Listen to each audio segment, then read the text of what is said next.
Le conflit diplomatique entre la France et l'Italie est monté d'un cran avec le rappel par Paris de son ambassadeur, à la suite d'une série de déclarations outrancières de responsables italiens, une première depuis la Seconde Guerre mondiale. Il faut remonter près de 80 ans en arrière pour revivre la même situation. La dernière fois que la France a rappelé son ambassadeur de Rome, c'était en 1940, lorsque Benito Mussolini venait de déclarer la guerre à la France. Un poignard dans le dos, comme l'avait résumé à l'époque l'ambassadeur André-François Poncet, en quittant le palais Farnèse, le somptueux siège de l'ambassade de France en Italie. C'est ce qui se passait autrefois. Au départ, vous rappeliez votre ambassadeur, puis vous partiez en guerre, explique à France 24 Paolo Feltrin, professeur de sciences politiques à l'université de Trieste. Alors qu'un conflit armé entre les deux voisins et alliés est bien entendu impensable, la décision française de rappeler son ambassadeur est surtout une mesure théâtrale,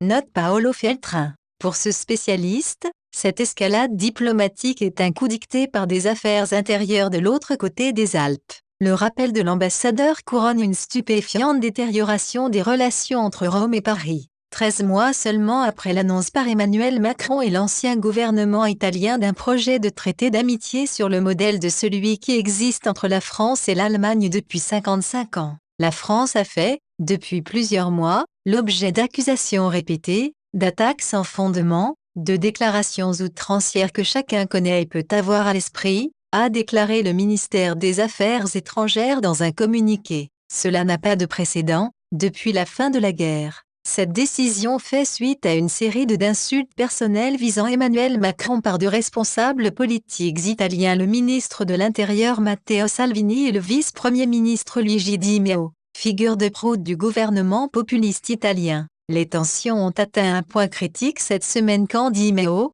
qui dirige le mouvement 5 étoiles, hurle le accent aigu à la rencontre en France de membres des Gilets jaunes. Selon lui, l'objectif de ce déplacement était de préparer un front commun en vue des élections européennes de mai prochain. Luigi Di Maio a d'ailleurs écrit sur son compte Twitter « Le vent du changement a franchi les Alpes ». En réponse, Paris a vivement réagi en affirmant que cette nouvelle provocation n'est pas acceptable entre pays voisins et partenaires au sein de l'Union européenne. Les autorités françaises se sont habituées au changement de ton opéré par les populistes au pouvoir à Rome, accueillant leur provocation par un haussement d'épaule et un soupir. Mais cette posture a changé le mois dernier lorsque Luigi Di Maio a directement accusé la France de continuer à coloniser d'Afrique. Le vice-président du Conseil italien a appelé l'Union européenne à prendre des sanctions contre les pays qui, à commencer par la France, appauvrissent l'Afrique et sont selon lui à l'origine du drame des migrants en Méditerranée. Si aujourd'hui il y a des gens qui partent,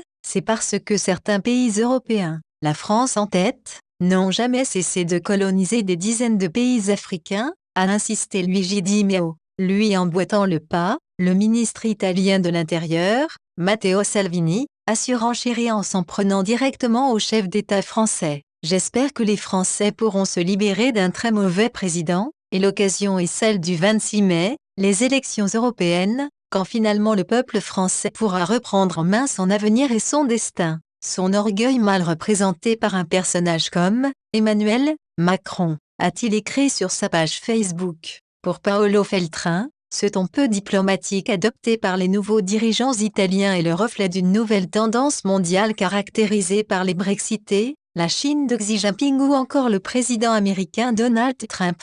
La disparition de l'étiquette diplomatique est un phénomène universel, explique-t-il. L'émergence d'une nouvelle génération de politiciens utilisant les réseaux sociaux balaie les anciennes règles du jeu. Les politiciens utilisent désormais la politique étrangère pour atteindre des objectifs nationaux. Ils savent que ce qui était autrefois une activité opaque peut désormais changer l'opinion publique. Face à ce changement, les diplomates de carrière perdent peu à peu de leur influence. Dans le cas de l'Italie, la politique étrangère est ainsi tombée aux mains de deux ministres dont ce n'est pas le portefeuille. Matteo Salvini à l'Intérieur et Luigi Di Maio qui dispose du ministère du Travail et du Développement économique. Dans quel autre pays, la politique étrangère est l'affaire du ministère du Travail, s'interroge ainsi Paolo Feltrin, tout en pointant le fait que le Premier ministre Giuseppe Conte et son modéré ministre des Affaires étrangères Enzo Moavero Milanesi ont été largement mis à l'écart. Pour preuve, La crise diplomatique de jeudi est intervenue alors même qu'ils étaient à l'étranger, le premier au Liban, le second en Amérique latine. En l'absence du ministère des Affaires étrangères, son secrétaire d'État Manlio Di Stefano, un membre du mouvement 5 étoiles, qui avait récemment insinué que Macron avait le syndrome du petit pénis, a réagi au rappel de l'ambassadeur français en le qualifiant de provocation. Selon de nombreux analystes, la dégradation des relations entre Rome et Paris est la conséquence de calculs internes des deux pays. D'un côté, les difficultés d'Emmanuel Macron sur le plan national l'ont rendu une cible bien plus facile qu'il y a quelques mois. De l'autre côté, le parti de Luigi Di Maio est aussi dans une position délicate. Il a perdu du terrain face à la Ligue de Matteo Salvini qui fait la course en tête dans les sondages. Il y a encore 10 mois, le parti de Luigi Di Maio était pourtant en pourparlers avec la République en marche du président français pour former un groupe commun au Parlement européen. Désormais, il est à la lutte avec la Ligue pour être son adversaire le plus virulent. De cette manière, il espère reprendre une posture anti-système qu'il avait menée jusqu'à la victoire dans les urnes l'an dernier. Son soutien enthousiaste pour les Gilets jaunes en est le parfait exemple. Le mouvement 5 étoiles, bien plus que Salvini, a fait de la France son bouc émissaire pour gagner des points sur le plan national, avait résumé à France 24 Pierangelo Isernia, un professeur de sciences politiques à l'université de Sienne. Peu après la polémique sur le rôle de la France en Afrique, nous sommes dans une nouvelle phase de lutte entre l'Italie et l'Union européenne dans laquelle la France a remplacé l'Allemagne comme premier responsable des maux italiens. La France et son président ont aussi leur part de responsabilité dans cette dégradation des relations. Emmanuel Macron a tiré les premières flèches en accusant la politique du gouvernement italien envers les migrants d'être inhumaine et en dénonçant la lèpre qui monte en Europe. La décision du gouvernement français de fermer la frontière aux migrants a créé des goulots d'étranglement au nord de l'Italie. L'incursion de la police française de l'autre côté de la frontière pour stopper les migrants dans les Alpes a également aggravé les tensions, de même que les divergences sur le dossier libyen empoisonnent les relations franco-italiennes depuis de longs mois.